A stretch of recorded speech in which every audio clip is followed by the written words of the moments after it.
Ako si Pusang Lagim, gumagala sa bawat kanto, sumisilip sa bawat sulok ng dilim.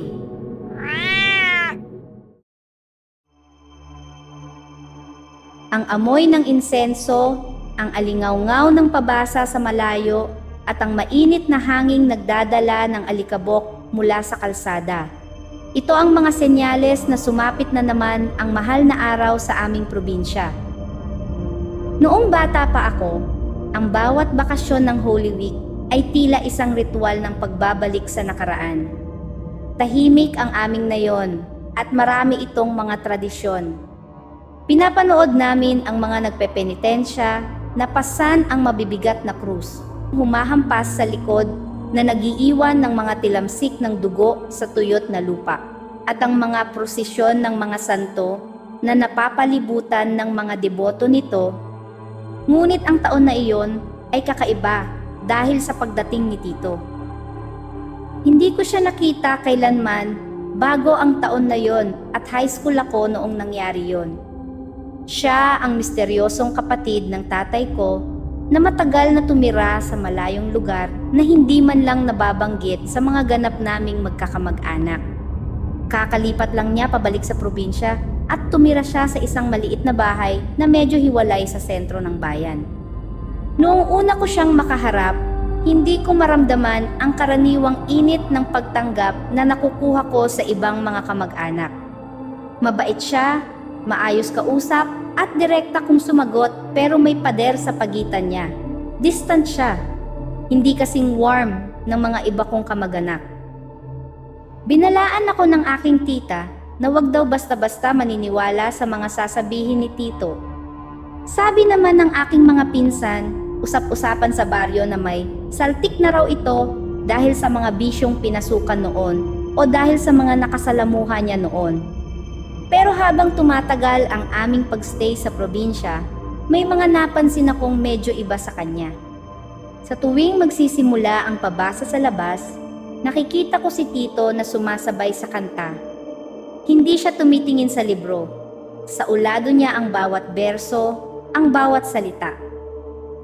Kapansin-pansin din ang kaniyang mga suot. Marami siyang kwintas at bracelet na hindi katulad ng mga nabibili sa tapat ng simbahan. Ang mga ito ay gawa sa madidilim na metal, mga buto na hindi ko matukoy kung sa hayop ba, at mga kahoy na may mga ukit na tila mga sinaunang simbolo. Ang bawat piraso ay mukhang antik, may amoy ng lumang aparador at langis, at hinding-hindi niya inihihiwalay sa kanyang tabi ang isang maliit na notebook na kulay itim na laging nakasuksok sa kanyang bulsa o hawak niya. Medyo amoy langis din siya. Hindi katulad ng mga Vicks o katingko o mga kung anong pamahid, parang mas natural. Isang tanghali, inutusan kami ni Lola na maghatid ng pagkain kay Tito. Sinamahan ako ng pinsan ko. Isang lalaking kilala sa pagiging makulit, pero enjoy kasama, at lagi kaming sinasama ng mga kapatid ko sa mga ganap sa probinsya at nililibot kami. Nilakad lang namin ang daan patungo sa kaniyang bahay. Ang bahay ni Tito ay maliit lang, isang tagping semento at kahoy. Kumatok kami ng ilang beses at tinawag ang kaniyang pangalan, pero walang sumasagot, mukhang walang tao sa loob. Dahil ayaw na naming bumalik pa mamaya, sinubukan ng pinsan ko na itulak ang pinto.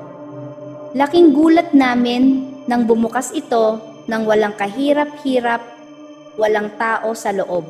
Madilim, tanging ang mga sinag ng araw na dumadaan sa mga siwang ng kahoy ang nagbibigay ng liwanag. Walang telebisyon, isang lumang radyo lang ang nakapatong sa mesa at isang upuan sa gitna ng silid. Pero ang kumuha ng aming atensyon ay ang malaking divider sa gilid. Puno ito ng mga kakaibang gamit. Mga banga na may nakasulat na mga orasyon, mga tuyong dahon, at mga maliliit na rebulto na hindi mukhang santo. Ang mga mukha ng rebulto ay baluktot, ang iba pa nga ay tao ang katawan pero hayop ang ulo. Sa pader ay may mga nakasabit na parang balahibo ng hayop na pinagbuhol-buhol.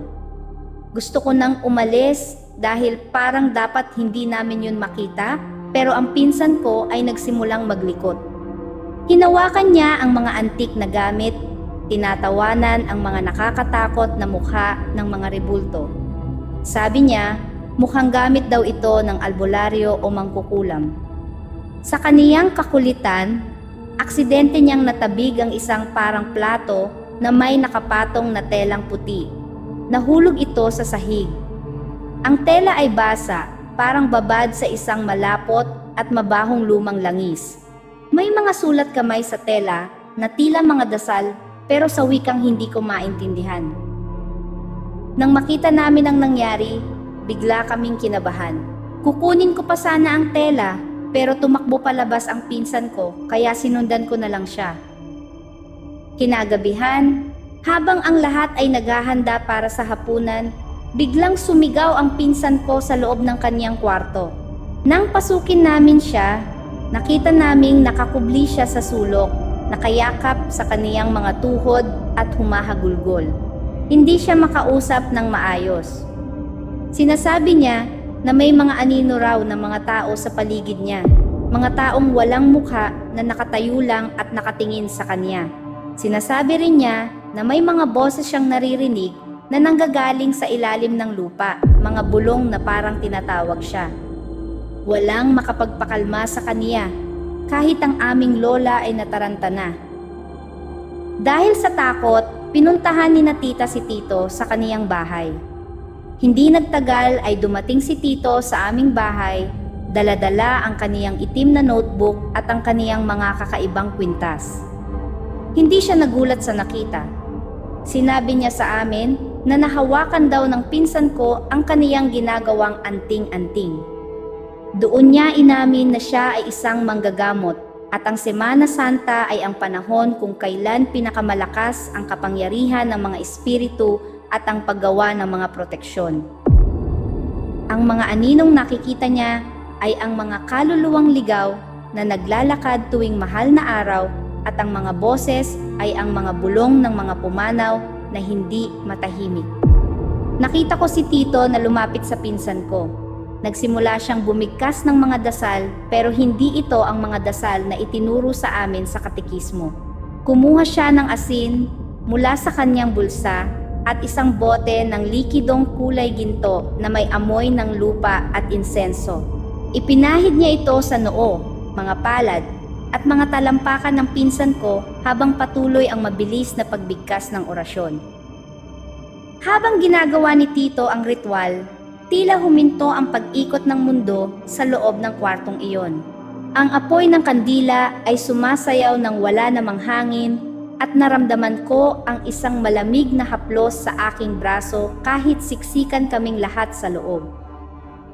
Hindi ko na natapos ito dahil pinaalis nila ako. Huwag ko na raw panoorin dahil baka pati ako ay kung ano pa ang makita. Sa takot ko ay sumunod na lang rin ako sa sinabi nila. Kinabukasan, tila walang nangyari.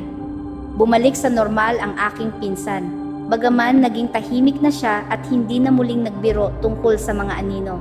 Kinabahan din ako dahil muntik ko nang mahawakan ang puting panyo na iyon. Baka nakita at narinig ko rin ang mga kaluluwa. Bago kami lumuwas pabalik ng Maynila, pagkatapos ng linggo ng pagkabuhay, pinuntahan ako ni Tito. Binigyan niya ako ng isang kwintas. Ang pendant nito ay yari sa isang uri ng metal na tila kumikislap sa dilim. May hugis na hindi ko mawari. Sabi niya, proteksyon ko raw iyon laban sa mga masasamang loob at sa mga nilalang na hindi nakikita. Tinanggap ko ito ng may halong kaba at pasasalamat. Maraming taon na ang lumipas. Ang kwintas na iyon ay nasa loob pa rin ng isang maliit na kahon sa aking kwarto. Hindi ko ito kailanman isinuot, pero hindi ko rin ito magawang itapon. Ngayong taon, balak kong bumalik sa probinsya para magmuni-muni at harapin ang mga alaalang iniwan ko doon. Balita ko, wala na roon si Tito. Lumipat na raw siya sa ibang mas liblib na probinsya para ipagpatuloy ang kaniyang ginagawa.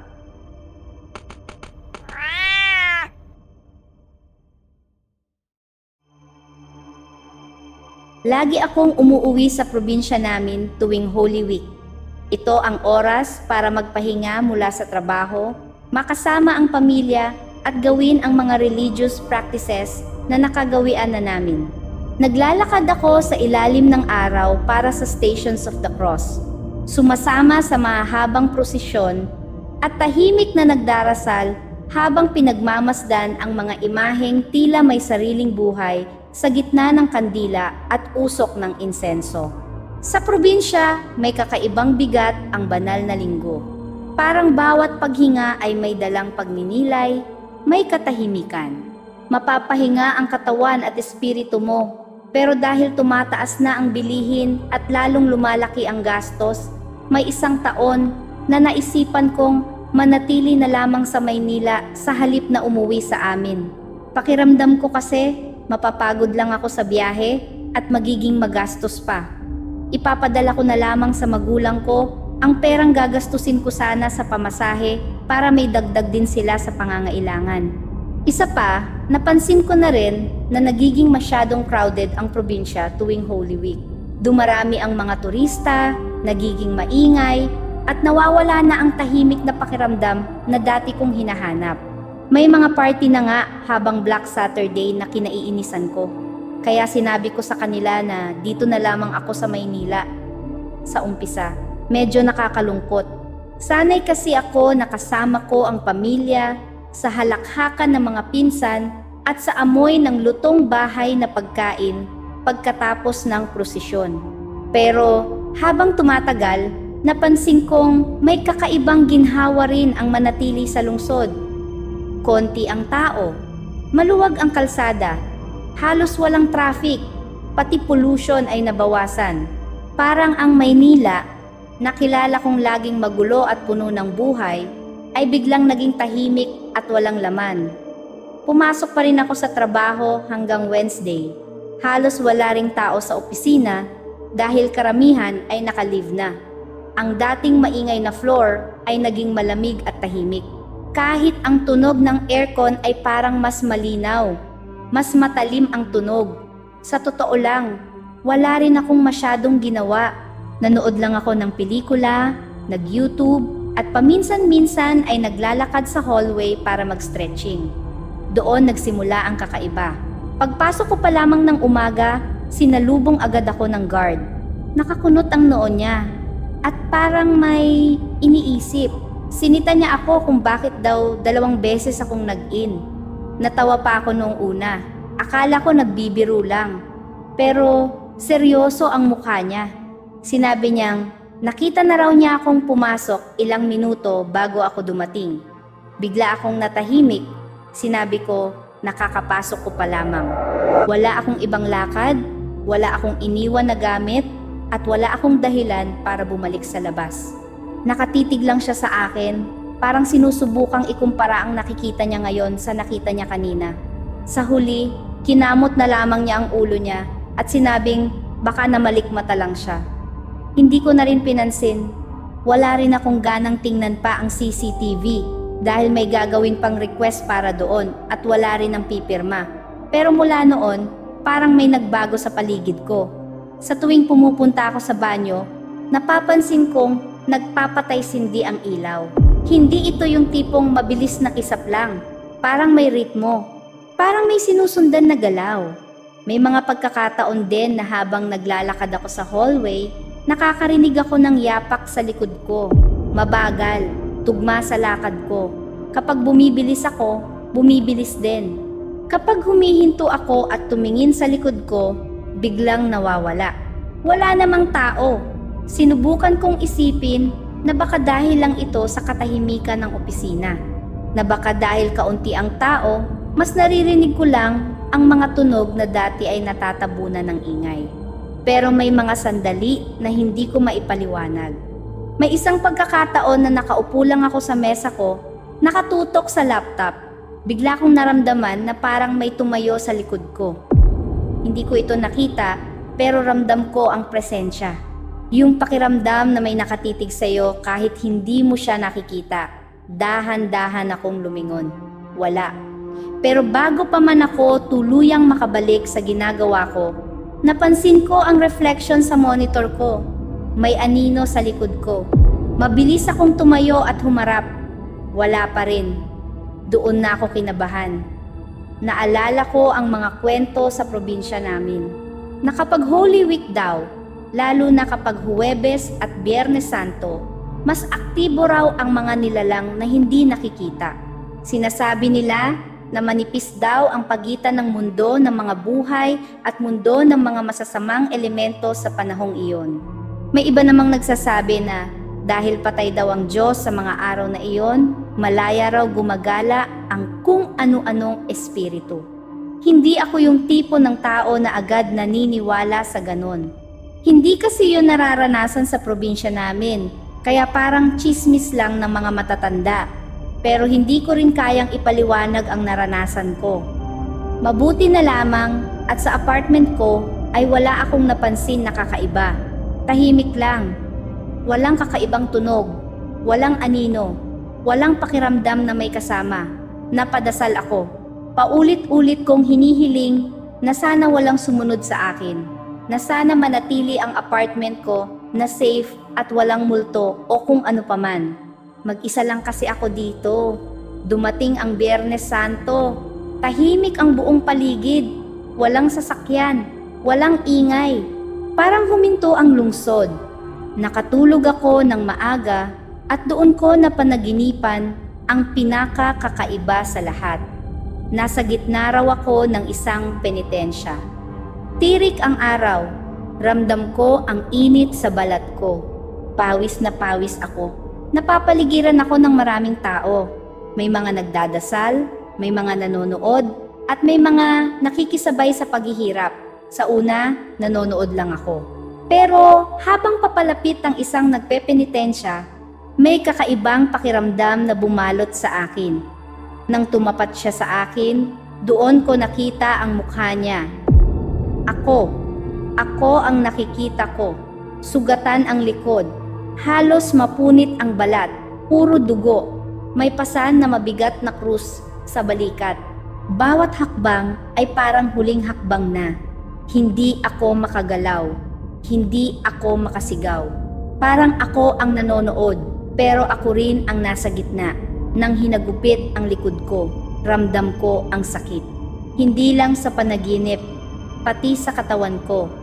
Unti-unting nawala ang lakas ko hanggang sa bumagsak ako sa lupa. Nagising ako, hingal na hingal, pawis na pawis. At ang pinaka nakakatakot, ramdam ko pa rin ang bigat sa likod ko. Bukod pa doon, gutom na gutom ako. Uhaw na uhaw. Parang ilang araw akong hindi kumain. Pumunta ako sa convenience store at bumili ng pagkain. Hindi na ako nakatulog ulit. Inabot ko ang Sabado na pagod at balisa. Pero ang pinakamatinding nangyari ay noong Easter Sunday.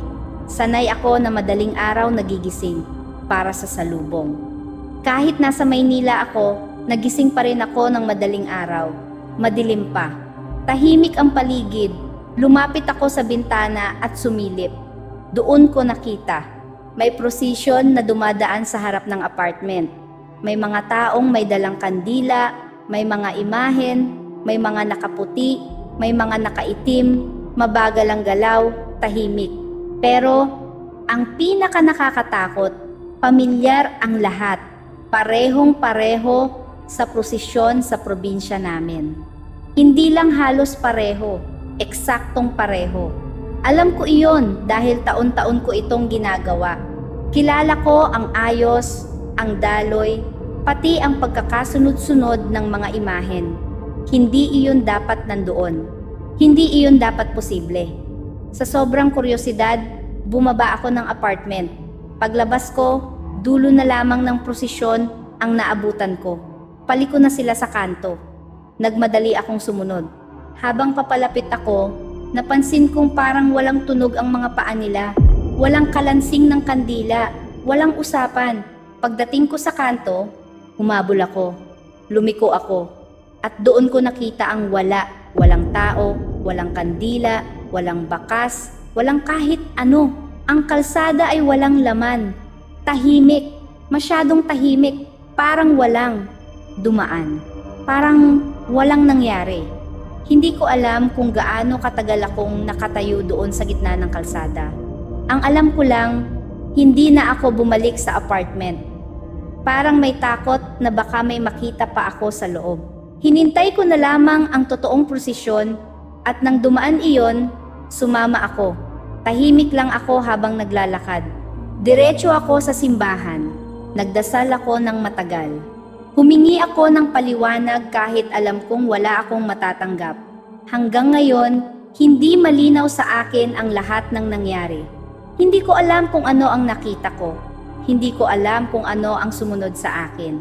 Sa sumunod na Holy Week ay umuwi na lang ulit ako sa amin. Kahit magastos, kahit maraming tao, kahit maingay. Mas gugustuhin ko na iyon kaysa sa katahimikan ng lungsod na hindi ko inaasahang mararanasan ang mga ito. Mga kalagim, kung may nakakatakot kang kwento, pwede mong isend sa pusanglagimonofficial@gmail.com. Huwag kalimutang mag-like at subscribe. Salamat sa takot. Ako si Pusang Lagim. Hanggang sa muli.